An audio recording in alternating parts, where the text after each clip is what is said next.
1, 2, 3. While our weekly shows are edited to time for broadcast on public TV and community radio, we offer to our members and podcast subscribers the full Uncut conversation. These audio exclusives are made possible thanks to our member supporters.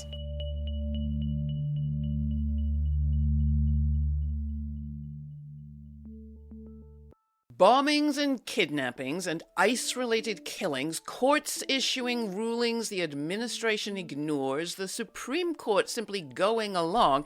If you've been feeling that the crisis we're living in is way too big and the tools at our disposal way too small, well, if you've been feeling that way, this special episode is for you. My guests are going to lay out a different scenario. Yes, the federal government is captured, and the resident of the White House is running amok. Yes, worse could well be coming, but something else is happening too. One of my guests calls it the largest coordinated campaign of state-level opposition in modern American history. States are using the tools that they have in the federal system, not just to resist, but actively to oppose what they see as wrong. Some are considering new legislation that would add to that toolbox. Organized people, meanwhile, are acting defiantly too, making clear demands, electing new, fresh leaders, and staying engaged in ways that could strengthen our democracy and our economy for all. What happens next is crucially important, and that depends largely on what people believe can be done. So let's get to it. Christopher Armitage is the founder of the Existentialist Republic on Substack. His handbook, Oppositional Federalism, offers a framework for what he calls soft succession, also 3 pieces of model legislation, and much more. Sumathy Kumar is the executive director of Housing Justice for All and the New York State Tenant Bloc, former co-chair of the New York City Democratic Socialists of America chapter. Under her leadership, she saw 6 socialist legislators elected to the New York State Legislature, including Zohran Mamdani, who is now New York's mayor. Could this time of cruelty and turmoil also be when we build new models and mechanisms for a more resilient and accountable future? Well, just maybe. So let's go to it. The conversation is starting here. Welcome, both of you. It is my great pleasure to have you. I often find it helpful just to settle ourselves. I've come from somewhere, you've each come from somewhere, to settle ourselves right here in this moment. Who is uppermost on your mind, on your heart as we start to speak? Chris.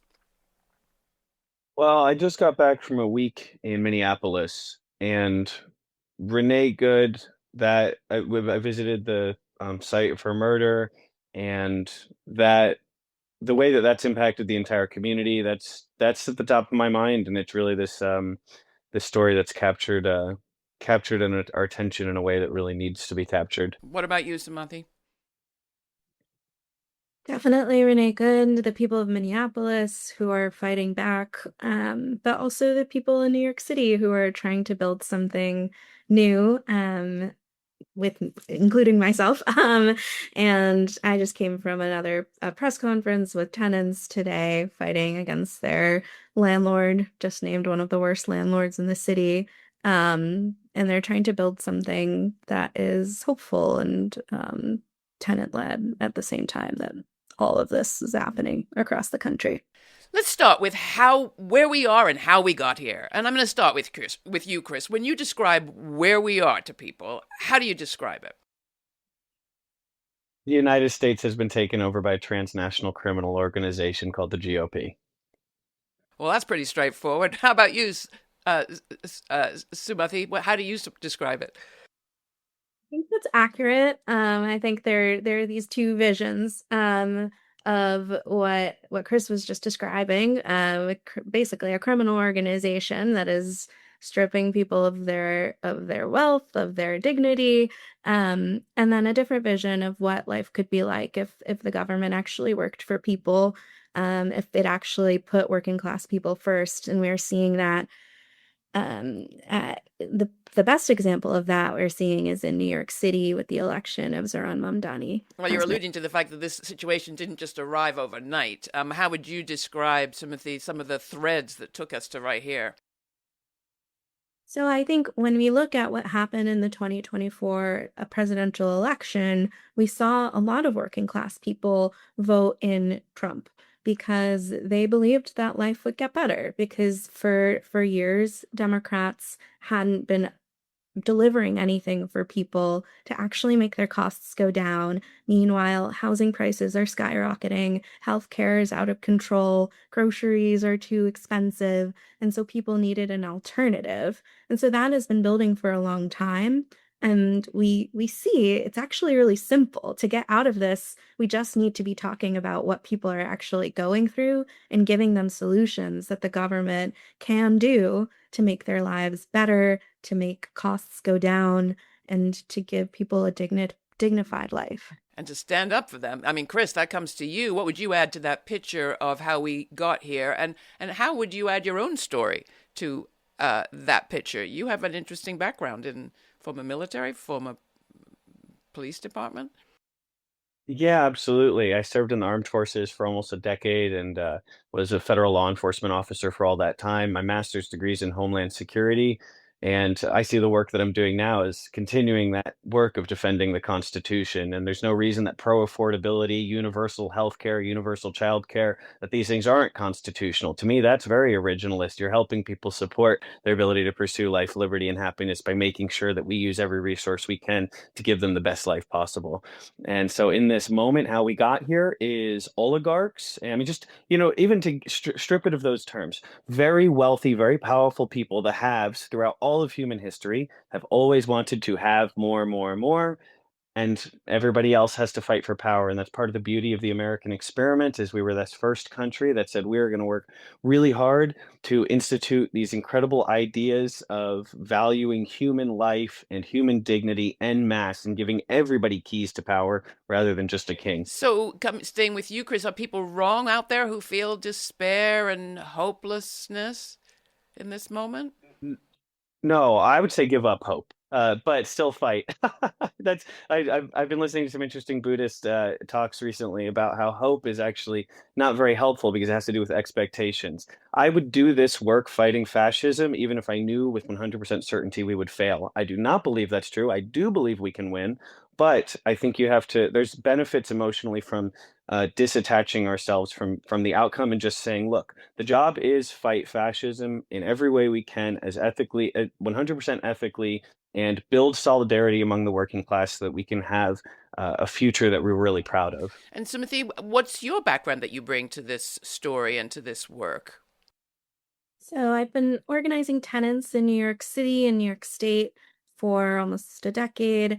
And in New York, where we're facing, the same crises, but in a different sense, and have been trying to win power for working people for a very long time. And so in fighting for tenants and talking to tenants about their homes, I've seen people who maybe have different politics than me come together with me, be part of the same movement because we have a shared goal of winning lower rent, which is something everybody can get behind.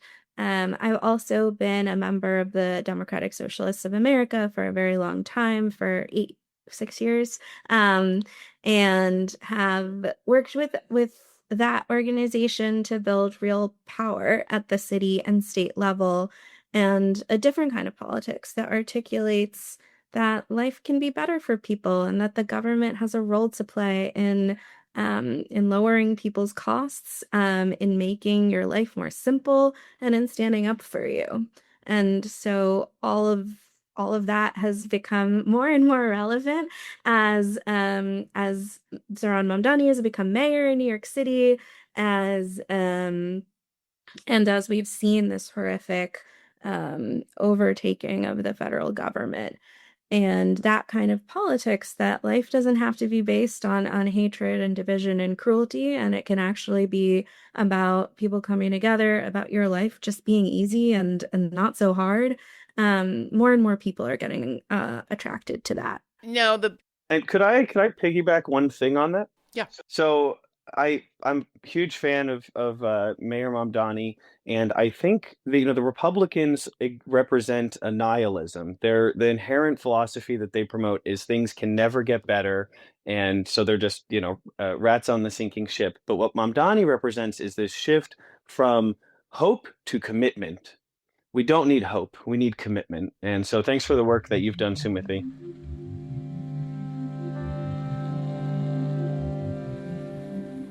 Well, I mean, the reason we've brought the two of you together is that, Chris, you're going to lay out for us this vision that you've put out in your handbook of how states can mobilize the tools in their toolbox and maybe come up with some new ones to resist the federal authoritarian overtake that this Trump administration is attempting to accomplish.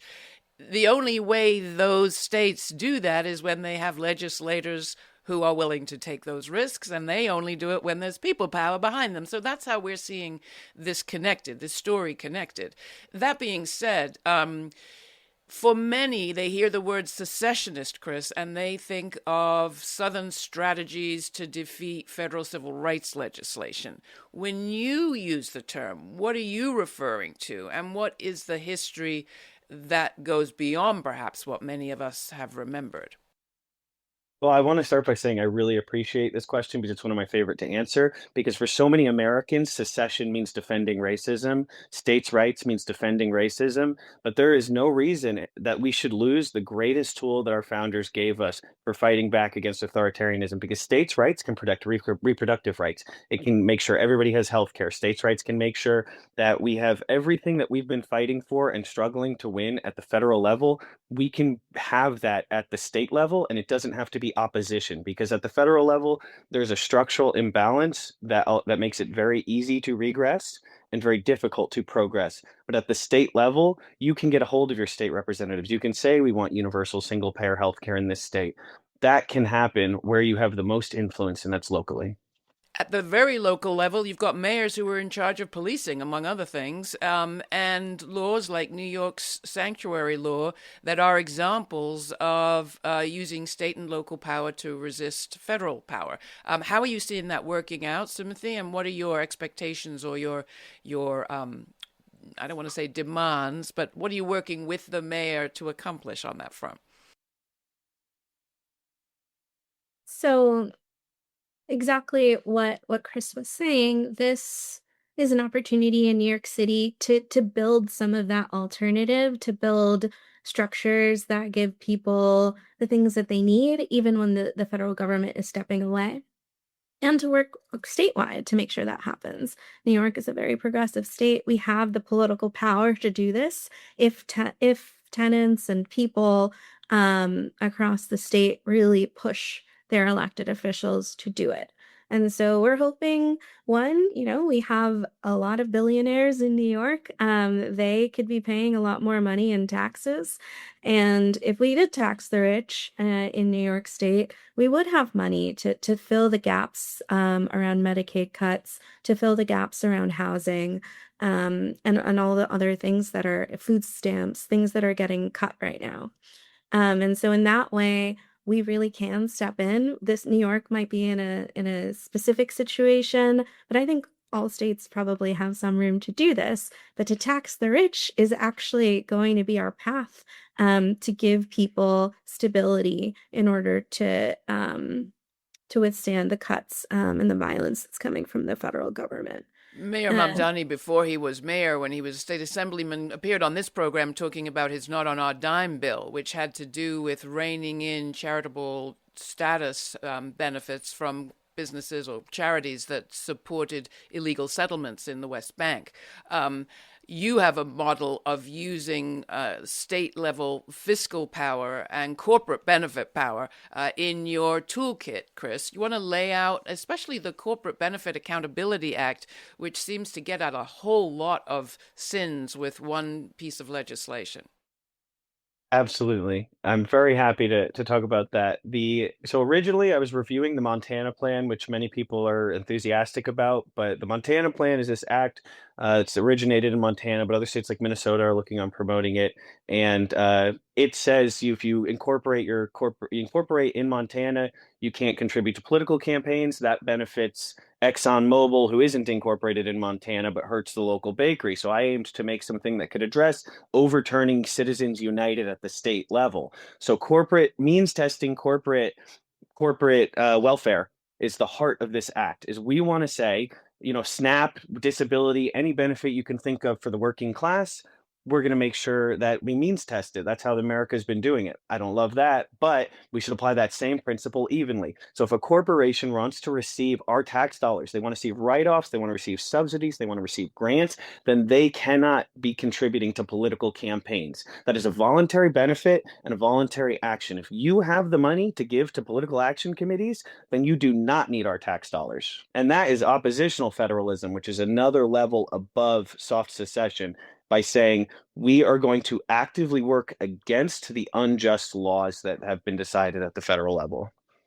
Sumathy, is there legislation, particularly on the housing front, that you think is a model that could accomplish some of the same? Definitely. I think that there's, in New York, we have a lot of tenant protections, and they give this stability for tenants that people everywhere need. So rent stabilization, rent control is like a model legislation that does give people basic stability, make sure that you can't get evicted for no reason. You can, have a family, you can put down roots in an apartment, and your rent increases are decided by a rent guidelines board that you have some influence over. And so it gives people control over where they live, and it gives them stability. So if you saw landlords, like some of the scofflaw landlords that you're now going after, giving political campaigns at the local or even at the state level, sounds like this kind of corporate benefit accountability act could help your cause. Absolutely. Landlords in real estate are notorious for giving a ton of money to political campaigns, for spending money on lobbying, for dropping thousands of dollars against Zohran Mamdani in this year's election. And all of that money is going towards politics instead of making buildings better. That's our rent money that tenants are paying every month. That's going towards political contributions instead of fixing their faucet or making the heat go on, or restoring gas to a building. And so we're seeing the same landlords that are neglecting their tenants, that are being called the worst landlords in the city, are also landlords that gave thousands of dollars to Andrew Cuomo in the last election. And that money needs to go back into buildings. It needs to go to tenants, and people's homes. Another aspect of your model legislation, Chris, is this aspect that has to do with elections. And I want to come back to that, and not forget to talk about it. That's the State Fiscal Sovereignty Act, which would give states a certain amount of power to withhold funds for the federal government. So sort of expand the model to withhold funds for the federal government if it doesn't obey election law. How would that work? It's interesting because, again, this is another example of taking tools that Republicans have effectively used to try and take over and dismantle our functioning government, and using those same effective tools to restore it. And so this law was actually proposed by Republicans in 3 different state legislatures during the Obama administration.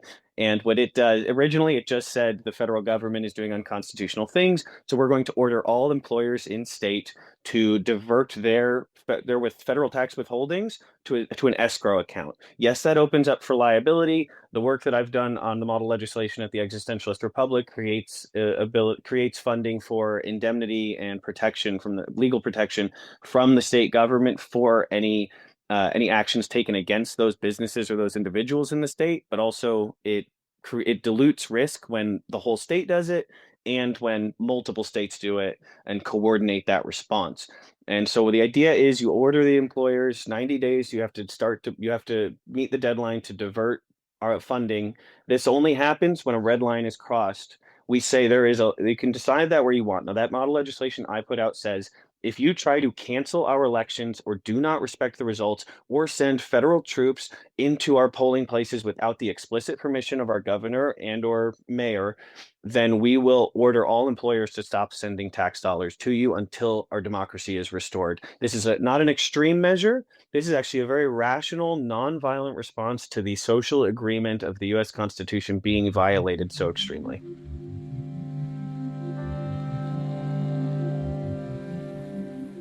The other path is the path of prosecution. And in New York State, we have a powerful Attorney General, Letitia James, who has used some of the state's fraud statutes to go after Trump Inc., the Trump Corporation, and got herself indicted by the DOJ as a result.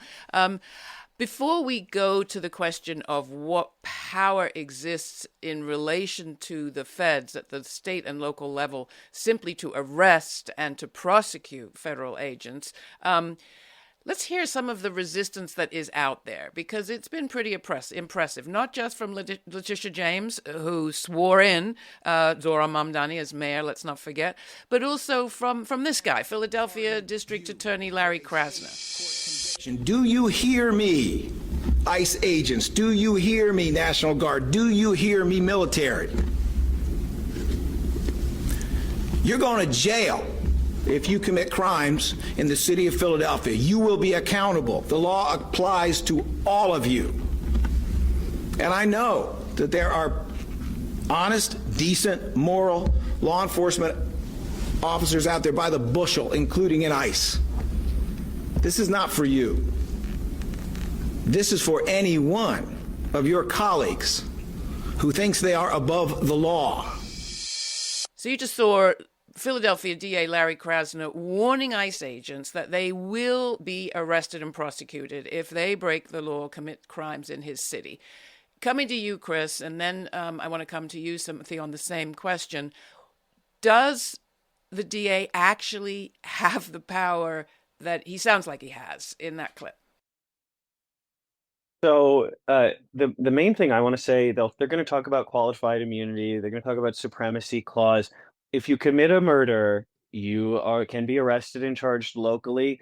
And I think one of the important things about because the conversation continues to get brought so often to, is this legal? And we need to bring it to the philosophical conversation that founded this country. Is it just? The law exists to serve justice, not the other way around.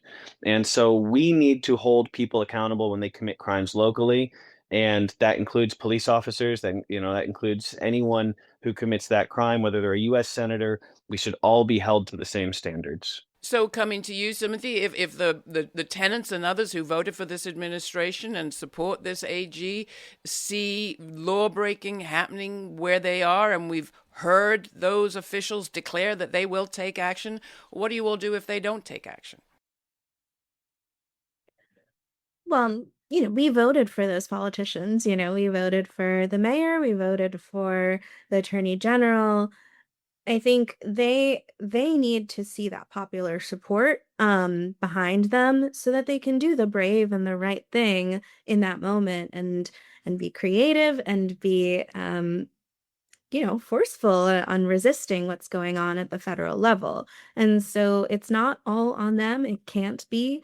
We're just not going to win that way. It has to be about a mass movement that is demanding that our elected officials stand up, that our local electeds do what they can to resist. And so I think, the attorney general, the mayor, the governor, they have their role, but everyday people also have a role to play in all of this. It's about getting out on the streets, saying no to ICE overreach. And it's also about defending our neighbors in our homes, in our neighborhoods, and seeing that popular support, I think, will make our elected officials feel brave enough to really stand against what's going on. Is that what you mean by mass governance? I saw you co-authored a piece in Jacobin magazine recently with that title. Yes, I think mass governance to me is that we have to all work together to really build something that can get us out of this mess. There are a lot of oppositional forces. There's the real estate industry, there's the billionaires, there's the right-wing MAGA forces, all trying to zero in, especially on the mayor of New York City right now. And he can't do it alone, and he shouldn't. He won this election not by himself, but with thousands of people knocking on doors, talking to their neighbors about a different kind of vision for the city. And now he needs to govern in the same way, with thousands of people working with him to win taxes on the rich, which is how we will avoid austerity, how we will actually win the project and the affordable city that we're fighting for. He needs thousands of people to knock on doors about that, to call their legislators, to go to Albany, our state capital, to make sure that the legislature does its job. And he needs thousands of people to talk to their city council members. He needs thousands of people to organize against their landlords and hold their landlords accountable. And so all of this is about a mass movement that's not just fighting on the outside, but actually working with a champion city government to deliver for people. As you've heard, Chris, there are huge expectations in New York and in many other cities around the country, not only about resisting the authoritarianism, the fascism that is all around us, but building some new structures. You've described some of what you're proposing as more than just a defensive wall. How so? In what ways? And what examples are out there of the kind of institutions that provide the sort of resilience and accountability that, let's face it, states are going to need if they're going to resist in the ways that you suggest? We need to take power away from the Trump administration and from the GOP. That means taking that power and putting it locally. So the work that Sumathy's doing and that Mayor Mamdani's doing is crucial to that. For example, being able to provide a good quality of life and an affordable environment for your residents is soft secession. You're quietly taking care of business, and if you disagree with something going on in the federal government, you ignore it until they make you do something about it. And so that strategy, it needs also to again exploit something that the right has succeeded in doing. We need to flood the zone with good policy that takes care of people, and taxing the rich, absolutely part of that. Also non-tax revenue, being able to find ways to fund our government by bringing quality services to the public, and that money goes into the public coffers rather than into CEOs' pockets or back into lobbying politicians for the benefit of those organizations. And so that is the soft secession model of building resilience and taking care of your community and rooting out corruption. That's the best way to fight fascism. You should know the name of your state legislative representative. You should know the name of your city council representatives. They should know your name and they should know what you care about.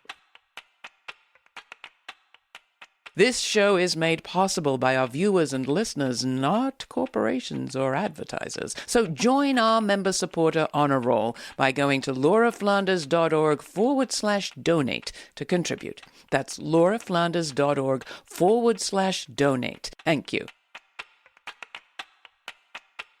We've been reporting, I should say, on New York State's effort to pass a public banking law for a long time. The North Dakota public banking system is one that you lift up. Chris, how does that help? The North Dakota Public Bank has been profitable for over 100 years. It also weathered the 2008 financial collapse better than any other bank in the country. It's because they're run by the state, and they put that money back into the public coffers, and they take better care of the people who go to the public bank than elsewhere. And the conservatives in that state would not want to give it up because they know how good it is. That's part of why, as someone who goes to the Department of Veterans Affairs, plenty of veterans complain about the VA, but they sure don't want it gone. And so by providing things like public banking, we create these non-tax funding mechanisms that provide quality public services. And also we set a floor for standards.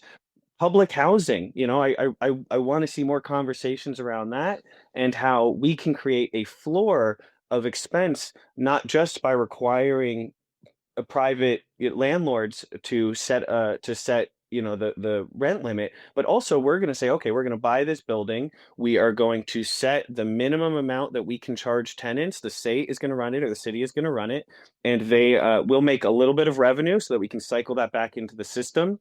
And that model, the Vienna model, it not just low income housing, but high density urban housing for all income levels run by the city to fund local services. What is Housing Justice for All actually working on at this moment, Sumathy? So we are working on creating a social housing development authority, in that Vienna model in New York State that would both build new housing that people could actually afford and can control, and take existing housing from landlords who aren't taking care of their buildings, or don't want to take care of their buildings anymore, taking that, renovating it, and giving it to the tenants to live in. And so that's what we're fighting for in New York. It is one piece of the puzzle. There's rent control. It's so important. It's broad-based. It's universal. Or we're getting there. And then there's social housing and the building of housing that is actually deeply affordable, permanently affordable, and that you have a say over, that is a dignified and decent place to live. And so we're going to do that at the state level. The Mamdani administration is committed to building 200,000 new units of rent-stabilized, deeply affordable housing. So over the course of the next few years, we're going to be building that alternative. And I think that the alternative is so important because with the right doesn't have a real answer for how to make your life better. It just has distractions. It just has cruelty. And the more that we can say, we built something in New York State, it actually makes your life easier. Your life is less expensive. You can raise a family here. You have free childcare. The more we can shift people away from right-wing politics and towards something that is life-giving and hopeful. I've got to bring us back to brass tacks before we close, although we'll get back to our visions as well. But one of the fears that I hear from people right now is that they are afraid, and even maybe some of their electeds are afraid to act, because they say the White House could invoke that Insurrection Act. We could see our streets flooded with troops in addition to the Federalized National Guard and the ICE agents. And that could be seen or used as a pretext to cancel elections. Chris, I'm assuming you've looked at that possibility. Is it real? It is real. How do we think about it? Opposition to bad things happening does not require escalation. If someone is hurting another person and you want to step in between them to stop that, that's a good thing to do if you're up for it. And to call, that's how I view it, is it's calling that escalation. We have an abuser in the federal government, and we are trying to intercede to stop that. This administration has not faced obstruction, or at least, well, there's been some, but nowhere near the levels that we're capable of. And they are quickening their pace. Their goal is to have a single party rule federal government where they can control everything everywhere and continue to raid the coffers. That's their goal. Things like tax escrow legislation, plus 100 other ways of obstructing, denying, refusing, building parallel structures, prosecuting corruption, even at the federal level. These are ways to fight back that are not inherently escalatory. And I'll also mention sending, people act as if it's a binary between don't prosecute ICE officers for horrible crimes, or we end up with the Insurrection Act. There is no reason that we can't send the National Guard and police officers with body cameras to follow ICE around, look at everyone's ID. If they commit crimes, they'll get prosecuted later. So that way we don't have one law enforcement officer arresting a federal officer in that exact environment. And the White House might invoke the Insurrection Act no matter what. We've had a conversation about exactly that on this program. And I should say we've had conversations about the Vienna model for public housing also on this program. People can find in our archives. Sumathy, coming back to you. Tenants are some of the most vulnerable people in our community. You organize them. You must have an inspiring way to talk about fear. I know our new mayor has been talking powerfully about love and caring over fear. How are you feeling in this moment? And what are you telling people who, many of them fearing ICE, are afraid these days more than ever before? I mean, tenants are half the state in New York State. They're 70% of the city. I think that, we're actually a powerful force. And so what I tell people is that you're not just by yourself. You're with thousands of other people, millions of other people who want this. And it is scary to stand up and to resist what's happening, especially when we see what ICE is doing, what the federal government is doing to people who do stand up.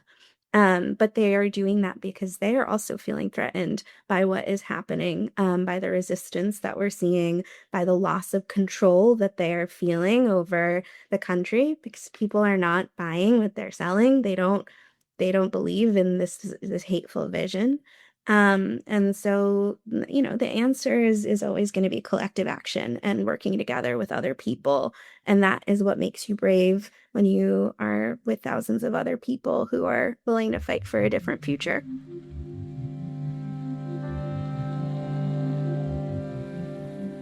All right, so I think we're ready for the question I ask all our guests at the end of these conversations, and that is the story that the future will tell of now. And let's start with you, Christopher. What do you think is the story the future will tell of this moment? I don't know, looking forward 25, 50, 100 years? That's a question I've thought about a lot.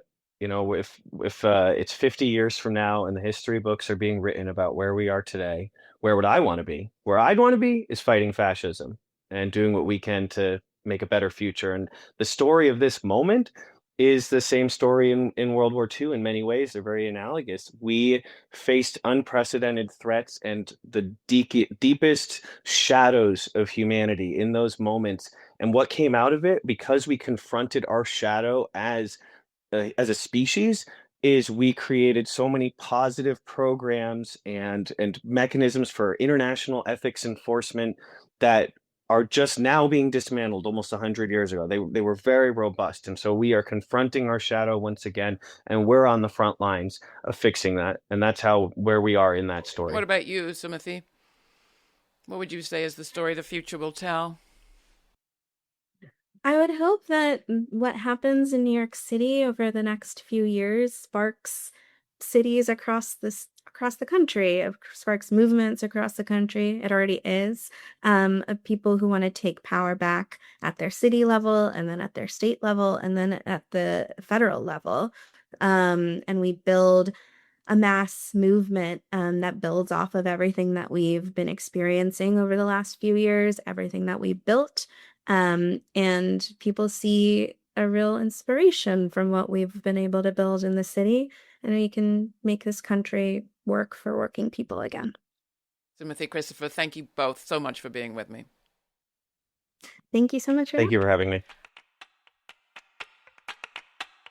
Thanks for taking the time to listen to the full conversation. These audio exclusives are made possible thanks to our member supporters. Please join our members now by making a one-time donation or by making it monthly. All the information is at lauraflanders.org. And thanks again to all of our member supporters.